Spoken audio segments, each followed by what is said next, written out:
I do. So, but you also key in on electronic harassment. They know that my phone was almost stolen. Either it comes in many levels.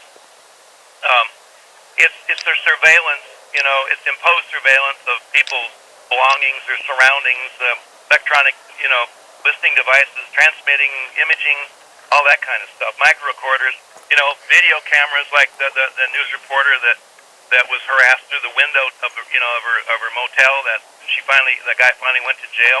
Yeah. Then there's electronic sabotage, which is actually messing up somebody's computer, destroying it, and they're using EMI pulses more and more.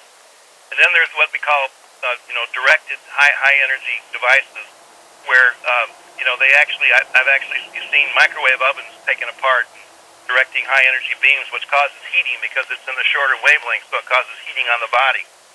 And then it goes up to the EMP rifles, and the technology really starts to blossom from there.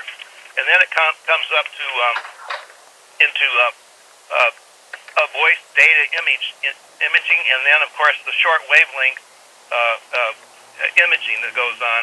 And in that form, it's where this radar. There's a company called I forget. It's down here in San Diego. It's called a radar flashlight. And what they do, it detects the human presence through doors and walls up to 8 inches thick. It uses a 16-degree radar beam, and it looks at your movements inside. It looks at how your vocal patterns are.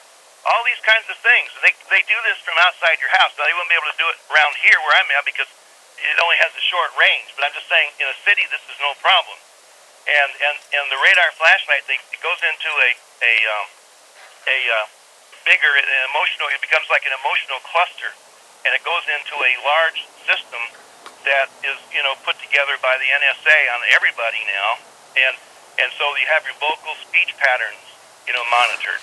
So with that, they can then introduce, radiation into the body, and it will actually cause you to have involuntary, movements and things like that in your body. That's another form of harassment. When some person says, Fred, that they're hearing voices in their head, right, and some people say, you know what, you may be a little nutty. Yeah. How many of them are actually hearing something, being bombarded by something? A lot, because the first time that I had that experience was when I was in the National Health Federation in Chicago, Rosemont Hotel. Where the people came out, they were an 80-year-old couple, and they came to me and they said, this truck had been following them around with a microwave antenna on it. And they were hearing voices at night in their hotel, in their house, in their apartment, and then they moved in, and then they heard voices again. And this is the early form of it. Well, I kind of shined that on. This is back in about 78 or 79. Then I got down to Florida. We were doing a show down there. And another couple approached me, the same thing. And then we got out to New York City and others. And pretty soon I had about 50 people telling me the same thing. And that was kind of my intro into what was going on. You're beginning to think maybe something's to this. Yeah, exactly. So that's when I began to start develop devices to stop that, to break it up. And then the bottom line was, though, it got more sophisticated. It's in the satellite technology now. And they upload these patterns like they would gather from the radar flashlight and other sources, and the people are then totally influenced by this, and unless they do something about it. And you've had John Hall on your show before. He's a medical doctor over in Texas, right?